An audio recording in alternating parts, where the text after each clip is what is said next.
ના બિલાડા બોલો. Hello YouTuber family, કેમ છો સૌને? Good morning.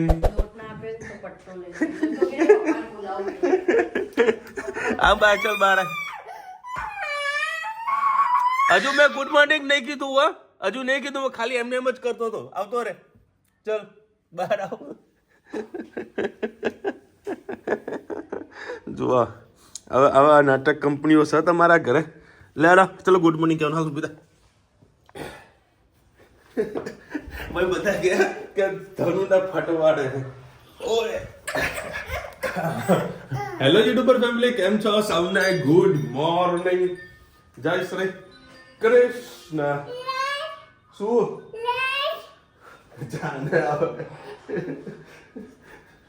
પટ્ટો લીધો એ રુચિતા માટે. એને બનાવો છે રોટલી. સરસ રોટલી બનાવી છે. બોલા રુચિતાને કહે છે તો લોટ આપ ને આપણે પટ્ટો લીધો છે. ડોમિસ દરેકના ઘરમાં હવે એક ડોમિસ હોય. એ ધનુ એમ ના કરે બેટા, એનાથી ના મારાય, લાકડી લેવી પડે. આ તો કશું ના કરે લાકડી. મને વાગે બેટા, મને વાગે. હા લઈ લે. ચલો હવે અત્યારે સરસ બેન ઠંડી પડી રહી છે બરાબર. તો અત્યારે જેને માઉન્ટ આબુ જવું હોય ને તો એનો અત્યારે પરફેક્ટ ટાઈમ છે. શું કહ્યું? પરફેક્ટ ટાઈમ ને? પરફેક્ટ ટાઈમ છે બરાબર. એટલે હવે પ્લાનિંગ કરીશું. બરાબર અમે તો નથી જવાના, કારણ કે અમારું જે એરિયા ને માઉન્ટ આબુથી કમ નથી. શું કેવું છે હે ને? કારણ કે તો માઉન્ટ આબુ શોપિંગ પણ થાય, એ અહીંયા આગળ મળશે, અહીંયા શોપિંગ થઈ જાય હે ને. હવે ઠંડી બી ત્યાં આગળ પડે ને, અમારા ધાબામાં જઈએ તો એવી ઠંડી માઉન્ટ આબુ જેવી પડે હે ને. પછી જમવામાં તો બધું સંકલ્પ ત્યાં છે, સંકલ્પ ઢોસા વાળો અહીંયા છે બરાબર ને. દેશી મસ્ત આપણે જવાનું મમ્મી કહેતો. હા હવે સાસુ વહુનું સારું જબરું ભાઈ ને. મમ્મી કંઈક મસાલા ઢોસા ખાવા ગઈ હશે તો પેલા રુચિતાનો ફોન કરો તો કોક દાડ તમે મસાલા ઢોસા ખાવા હોય ને તો મોટા રોડ પર જજો. બહુ મસ્ત મસાલા ઢોસા બનાવે છે અને બી 50 રૂપિયાનો. પેલો સંકલ્પ ખાય એના જેવું. રુચિતા વાત કરી, પાછો મારે પણ ફોન આવ્યો કે વિશાલ જજો. હા બધું સારું. તો પેલા દાડા મારા જમવાનું હતું એટલે 10 વાગે એમ લડો તો મસાલા ઢોસા ખાઈ લઈએ. આ રીતે ધનુવરી એક કોરો ખાઈ લેશો તો લોકોને બી થોડું પેટ ભરી લોકો જોડે જમીને જ આવે તો લોકો લઈ લઈ જાય. તો મસાલા ઢોસા વાળો નતું. અમારા મેહોણામાં છે ને 9:30-10 વાગે ના કાગડા ઉડે. મેં તમને બતાવ્યું બધું સુમસામ થઈ જાય. એટલે આ તો શિયાળો છે એટલે સોભાઈ તો જલ્દી લોકો વસ્તી કરી નાખે. મેહોણામાં તો 7:30-8 વાગે એટલે હા અંધાર ચાલુ થઈ જાય, પણ લોકો વસ્તી કરી નીકળી જાય. હવે ખજૂર પાક શું લે? ખજૂર પાક છે તમને બીજું શું? ડ્રાય ફ્રૂટ છે, બદામ જ છે.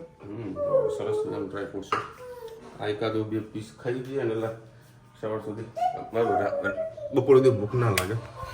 જય દ્વારકાધીશ. કાનાજીના દર્શન કરવાનો આમ લાભ કેવો અનેરો હોય ભાઈ. જોતા જોતા જ રહીએ. જય માતાજી. તો ભાઈ પેલો ગોગો જે પડ્યો હતો ને એ કમ્પ્લીટ કાલે વહેલા મહેસાણા આવી ગયા હતા. તો એ પેલી જે હોટ ગન આવે ને એ હોટ ગન મારીને એટલે થોડું ગરમ થઈ જાય એટલે પાસેથી ખેંચી લીધું. ખાલી અહીંયા આગળ પ્રોબ્લેમ થઈ જાય કે દેખાતું પણ નથી.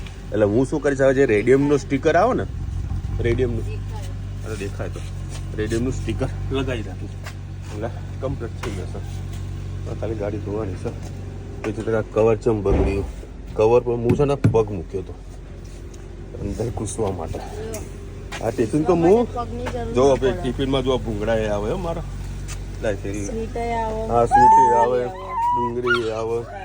હા હાલ તો એવું લાગે છે ને કે સાલું અમદાવાદ છે ને ખાવા માટે જઈએ ટિફિન ટાઈમ પાછળ. જો કે નાનું મોટું કામ થઈ જાય એટલે વાંધો નહીં આવતો. હવે એટલે મોટો ડબ્બો ભર્યો પાપડનો છે. જો પાપડ, ડુંગળી આ બધું આવે. શાહી ભોજન ખાવાનું. રોજ કપડા ગંદા કરતા એવું ના થાય પેલી બાજુથી ઉતરી. એ પાણીની બોટલ નથી આપતી એટલે એને કશું મળશે નહીં આજે, સમજ્યા? જો છે ને ઉપાડ લીધા ને પૈસા રોજ પૈસા ઉપાડવા ડલ્લી. કેટલા લીધા આજે? કેટલા? હા, 100ની નોટના 500 કે. જય શ્રી કૃષ્ણ. આજે આપણે છૂટી મગની દાળ બનાવીશું. એના માટે મેં 3 કળી જેટલું તેલ લઈ લીધું છે. એમાં આપણે રાઈ એડ કરીશું.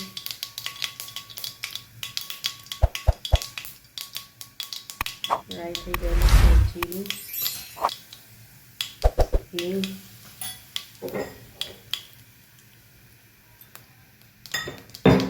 થોડું મરચાં અને લસણનો પેસ્ટ. ગેસની ફ્લેમ બંધ કરી દઈશું કેમ કે તેલ આપણું બહુ થઈ ગયું છે. સાથે સાથે હળદર પણ એડ કરી દઈએ, ધાણા જીરું,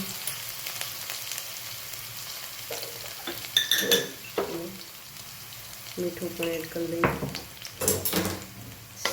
સરસ મિક્સ કરી દઈએ.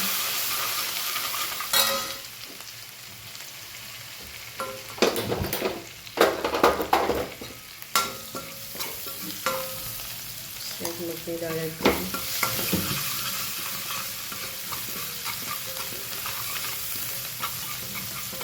હવે એમાં જે આપણે મગની દાળ પલાળી હતી 2 વાટકી જેટલી અડધો કલાક કરી એ એડ કરી લઈએ.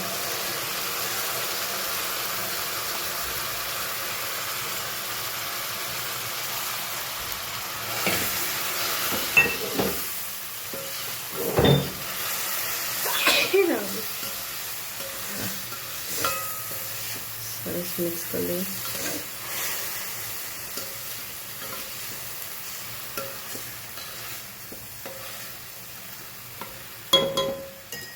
થોડી વાર કરવા દઈએ. સુધી એમાં દાણા પણ એડ કરી લઈએ થોડી.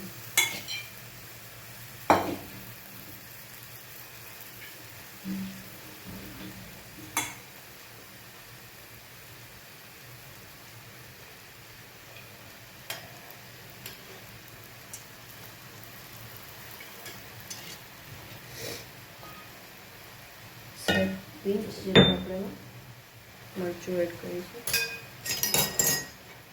કંઈ લીલું મરચું આપણે એડ કરેલું છે એટલે.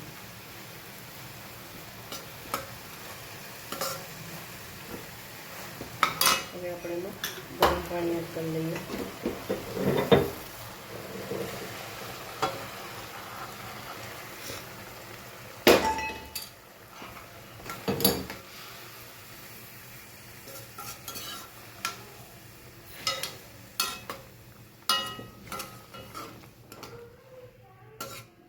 બસ હવે ઢાંકીને થોડીક વાર 7 થી 8 મિનિટ અને દાળને છૂટી થવા દઈએ આપણે. બસ તમે જોઈ શકો છો 5-7 મિનિટ પછી આપણી સરસ છૂટી મગની દાળ થઈ ગઈ છે. જોઈ શકો દાણો પણ સરસ ચડી ગયો છે. આપણી છૂટી મગની દાળ તૈયાર. તમે ઉપરથી ચાટ મસાલો કે ગરમ મસાલો નાખશો ખૂબ જ ટેસ્ટી દાળ થશે તમારી. અને જો આવી લચકા ના ખાવી તો સહેજ પાણી નાખીને લચકા પણ કરી શકો છો. જોઈ શકો છો સરસ આપણી દાળ તૈયાર. આવજો. જય શ્રી કૃષ્ણ. Good evening. જય શ્રી કૃષ્ણ. આજે આપણે બનાવીશું ગલકાનું શાક. એના માટે મેં 2 પડી જેટલું તેલ લઈ લીધું છે. એમાં આપણે એડ કરીશું જીરું. જીરું થઈ જાય ડાયરેક્ટ આપણે એમાં ગલકા જ એડ કરી દઈશું.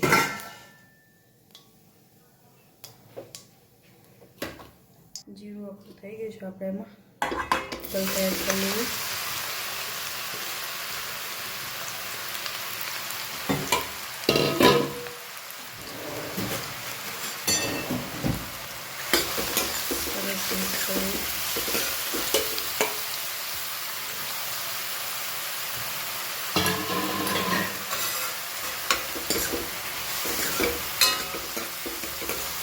હવે એમાં સહેજ મીઠું અને હળદર એડ કરીએ.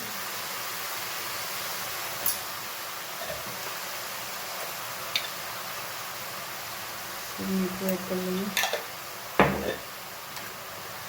મિક્સ કરી દઈએ.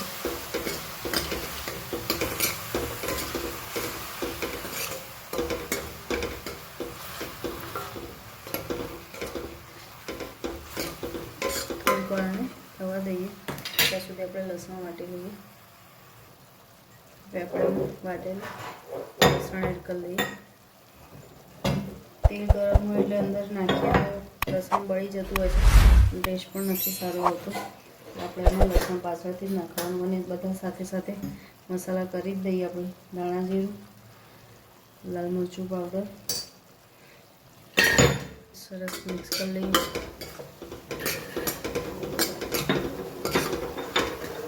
ગલકાઈનું પાણી છોડશે એટલે આમાં પાણી નાખવાની પણ જરૂર નહીં પડે. સરસ એની રીતે સબ્જી થઈ જશે તૈયાર. અને છોકરાઓ જમી લીધું. આ વિસ્તારનું ફરી બનાવવાનું.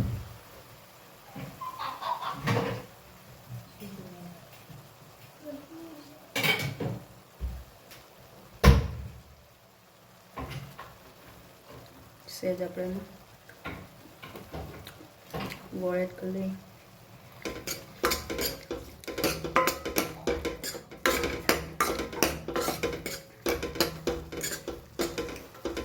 હવે ધીમા ગેસે શાકને થવા દઈએ. શાકને ધીમા ગેસે સરસ થવા દઈએ.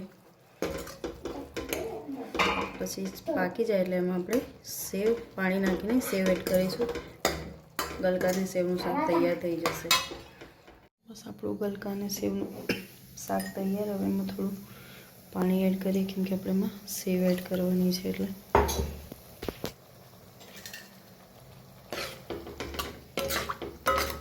થોડુંક પડવા દઈએ પછી સેવ એડ કરી દઈએ. મસાલા આપણે સેવ એડ કરી દઈએ. ગલકાને સેવનું શાક તૈયાર. હવે જોઈ જશે કૃષ્ણ. ચાલો ભાઈ 10:30 વાગ્યા છે. પેલું ઊંઘવાનું નાટક કરી રહી છે અને હેત સૂઈ ગયો છે. चलो अरे सुबह भी सेव टमाटर, शाम को भी सेव टमाटर, रात को भी सेव टमाटर. नाश्ते में जो सेव टमाटर करना क्या भाई? सेव टमाटर की खेती करनी है क्या? ગલકાનું શાક. બોલો ગલકાની અંદર સેવ ડુબાડી છે. એમાં છે ને તમે મોટા પાણી છે. ભાવનગરના ગાંઠિયા આવેલા છે તીખા લસણિયા. બરાબર એ આમાં નાખો. સેવ તો નાખી. હવે નાખીને શું કરું? પહેલા કીધું તો એ જ નાખ. કશો વાંધો નહીં. કટક કટક અવાજ આવો. બહુ મસ્ત ગાંઠિયા છે. એમ તો તમને ભાવતું નહીં. મને આમ તો આ શાક ભાવતું નહોતું બરાબર. રામ જાણે કેવી રીતે ભાવવા લાગ્યું છે. રીંગણ મેથી એ ખાતા નતા. કેવી રીતે ખાવા માંડ્યા? ઓળો ખાતા નતા કોઈ દિવસ. રીંગણ એ ખાવા માંડ્યા. ઓપ્શન નથી એટલા માટે ખાવું પડે છે. રોજ શાક રોટલા જોઈએ એટલે ઓપ્શન ના હોય. રોજ તો બટાકા ના બને. રોજ સેવ ટામેટા ના બને. ઓપ્શન નથી ને. પેલા મમ્મી હતી તો ઓપ્શન બની જતું. અત્યારે એક જ ઓપ્શન છે. એટલે ગુજરાતી નાટક છે ને, પરણેલા છો તો હિંમત રાખજો એવું છે. તેમ પરણેલા છો ને તો ખાવાનું રાખજો જે મળે એમાં નાટક ના કરતા. એના જેવી વાત છે ભાઈ. તો મસ્ત ગરમા ગરમ ભાખરી મેવણ ને મસ્ત ખાઈએ. અને આ ફુલેવરનું અત્યારથી કરી મસ્ત શાકનો સુગંધ આવી રહી છે. ગરમા ગરમ ખાઈએ. અત્યારે 11 વાગ્યા. સીધા ધનો લઈને ઉપર ગઈ. હવે હિતને મારે ઉપાડીને જવું પડશે. એક ને ધનુ છે ને, બે જણા ક્યાંક ગયા હોય ને, થાક્યા હોય ને, ભલે ગાડીમાં બેઠા હોય, ગાડીમાં મસ્ત લોકો હોઈ જાય. પણ જો ઘરે હોય તો ના ઊંઘે. 12 વાગ્યા સુધી જાગતા હોય. ચલો ગાયત્રીને કોમેન્ટ આવે છે મંડે 11 છે. Thank you so much. અરે અત્યારે કેવું જલ્દી આવી જાય ખબર નથી પડતી. વિલેજ લાઈફ તમે ઓચિંતી બ્રેક મારો અને આમાં પાછળ વાળાનો શું વાક? એ વાત બી તમારી સાચી છે કે અચાનક બ્રેક મારવાની થઈ. પણ બ્રેક અમારે એટલા માટે મારવી પડે કે આગળવાળે બ્રેક મારી. પરંતુ હંમેશા દરેક લોકોને હું તો કહું છું કે આગળવાળી ગાડીના કરતાં બી એનાથી આગળની ગાડીનું એનું ખાસ ધ્યાન રાખો. કારણ કે અમદાવાદની અંદર એવા ઘણી બધી જગ્યા છે ટ્રાફિકવાળી કે જ્યાં આગળ ટ્રાફિકમાં સહેજ બહાર નીકળો ને એ લોકો ફાસ્ટ ગાડી ચલાવવાનું ટ્રાય કરતા હોય છે. અને ઓચિંતું આગળ કોઈ બ્રેક મારી દે ને તો સારી એવી ગાડી ઠોકાય છે. સારી. કારણ કે મેં તો મારા નજરની સામે રોજ એક્સિડન્ટ આવવા જોઉં છું ડેલી. કારણ કે રોજ અપડાઉન કરવાનો ડેલી આવા એક્સિડન્ટ જોઉં છું. એટલે કોઈનું એક્સિડન્ટ થતું એમાંથી આપણે કંઈક શીખવું જોઈએ. હંમેશા ગાડીની સ્પીડ બહુ સ્લો રાખો. એકદમ ક્લિયર દેખાય છે ને તો ગાડી ચલાવો ફાસ્ટ. બાકી સિટીની અંદર તો એકદમ સ્લો ચલાવો. કારણ કે અમદાવાદના લોકો છે ને, મતલબ એવું નહીં કહેતો અમદાવાદ લોકોની વાત નથી કરતો, હોરર બધી જગ્યાએ એમ એ લોકો ક્યાંથી કેવી રીતે ઘૂસી જાય ને કંઈ ખબર જ ના પડે. એમાં તો અમદાવાદમાં પર્યો તો હો સાઈડ સિગ્નલ આમ દબાવે, આ બાજુ દબાવે અને વળી આ બાજુ જાય. પછી કે આપણે બોલીએ ને કે સિગ્નલ આપ્યું તો ખરા, લગભગ કઈ બાજુનું આપ્યું તો તું જો, એ ના જોવે, વાંક આપણે જોવું પડે. એટલે આવું બધું થતું હોય છે. જેટલી કાળજી રાખો એટલું સારું છે આપણે ગાડીની અંદર. બાકી અમુક વાર તો આપણો કશું વાંક ના પણ સામેવાળા ઠોકીને જતા રહે. અલકાબેન લખ્યા છે, મને 3 વર્ષ પહેલાં બ્રેન હેમરેજ થઈ ગયા, હવે સારું છે, દવા બધી બંધ થઈ ગઈ. સારું કહેવાય બેન, બ્રેન હેમરેજમાં તમે બહાર આવ્યા છો. ભગવાનને પ્રાર્થના કરીએ કે ભાઈ આવી કોઈ બી કહીએ ને કે બીમારી કે એવું એક્સિડન્ટ કોઈને ના થાય કે જે માથા સુધી પહોંચે. બાકી મેન જો મગજમાં કંઈક અસર થઈ તો બહુ લોચા પડી જાય. હમણાં 2 દિવસ પહેલાં તમને કદાચ વિડીયો બનાવ્યો હતો, પછી મારે એને ડિલીટ કરવું પડ્યું. જે મારા ભાવનગરથી જે મારા મામીજી આવ્યા હતા ને, બરાબર, એમને જ્યારે પણ મહેસાણા આવે, આ 2 વખત થયું, જ્યારે પણ મહેસાણા આવે ને એમને જવાનો ટાઈમ હોય ને, એક વખત થયા તો હોસ્પિટલમાં એડમિટ કરવા પડ્યા હતા, બરાબર. બીજી વખત આ લોકોને એક્સિડન્ટ થયું હતું. મારા સાસુ પાછળ બેઠા હતા અને મારા મામી એક્ટિવા ચલાવતા હતા. 2 જણા પડ્યા અને 2 એમ્બ્યુલન્સ આવી હતી 108ની. પછી આ તો સીટી સ્કેન ના તો બધું કરાવ્યું હતું, એટલે કોઈ હજુ કંઈ તકલીફ ના થઈ. બાકી અને એક જગ્યા ઉપર રુચિતા મને કહેતી કાલે કોઈકનું એક્સિડન્ટ થયું, આખી રિક્ષા કે પલટી હતી. એટલે અમુક કોઈ જગ્યાનો પણ પ્રોબ્લેમ થતો હોય છે. ધ્યાન રાખીને ચલાવવું એ સારું છે.